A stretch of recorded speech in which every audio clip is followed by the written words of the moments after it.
BNP আজ ঐকমত্য কমিশনের সভা বর্জন করেছে। জানেন কি নিয়ে আলোচনার সময় এই বর্জন? জানতে হলে আজকের এই ভিডিওটি সম্পূর্ণ দেখুন। পিএসসির অধীনে সরকারি চাকরি কিংবা বিসিএস নিয়ে যারা চিন্তা ভাবনা করতেছেন, এখনই এই জার্নি বন্ধ করে অন্য কিছু ভাবা শুরু করতে পারেন। এটা আমার ব্যক্তিগত পরামর্শ। অযথা সময় নষ্ট না করে কৃষিকাজ, খামার অথবা বিদেশে চলে যাওয়ার ব্যাপারে সিদ্ধান্ত নিতে পারেন। বিএনপি আজ ঐকমত্য কমিশনের সভা বর্জন করেছে। জানেন কি নিয়ে আলোচনার সময় এই বর্জন?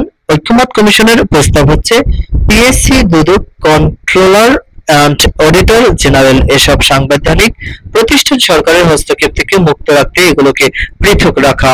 ঐকমত্য কমিশন চাচ্ছে এসব নিয়োগে প্রধানমন্ত্রীর সুপারিশ ক্রমে রাষ্ট্রপতির মাধ্যমে নিয়োগের যে বর্তমান বিধান তা বাতিল করে সম্পূর্ণ পৃথক একটা কমিটি করে তাদের মাধ্যমে নিয়োগ দিতে সালাউদ্দিন সাহেব বলছেন। এসব নিয়ে আলোচনা করতেই তারা রাজি নন। সুস্থ স্বাভাবিক মানুষ দূরের কথা, এদেশে একটা পাগল মুখকেও যদি জিজ্ঞেস করেন যে সাংবিধানিক প্রতিষ্ঠানগুলোতে সরকারের হস্তক্ষেপ বন্ধ করে এই প্রতিষ্ঠানগুলোকে স্বাধীনভাবে চলতে দিতে চান কিনা, আমার বিশ্বাস একজন মানুষও পাবেন না যারা এটার অস্বীকার করবে।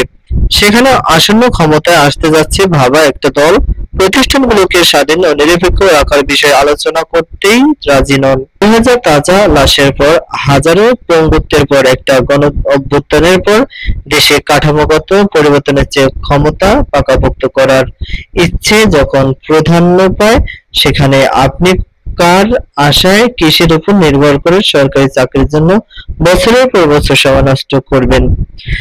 সমসাময়িক নানা পদক্ষেপ দেখলে বুঝতে পারবেন যে এসব ক্ষমতায় আসার পর সাংবিধানিক প্রতিষ্ঠানগুলোকে দলীয়করণের বার্তা দেয়। চোখের সামনেই তো দেখছেন, গণঅভ্যুত্থানের পর 2300 থেকে 2500 ক্যাডার নিয়োগের একটা বিসিএস কিভাবে 900 ক্যাডার নিয়োগের বিসিএস এ পরিণত হয়েছে।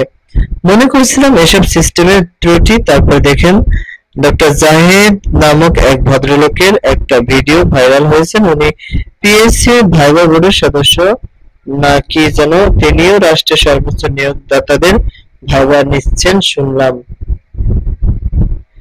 ভাইবা বোর্ডের বিসিএস ক্যাডারদের ভাইবা নেওয়ার যে ক্রাইটেরিয়া ও মানদণ্ড তিনি কোনোটাতেই পড়েন না।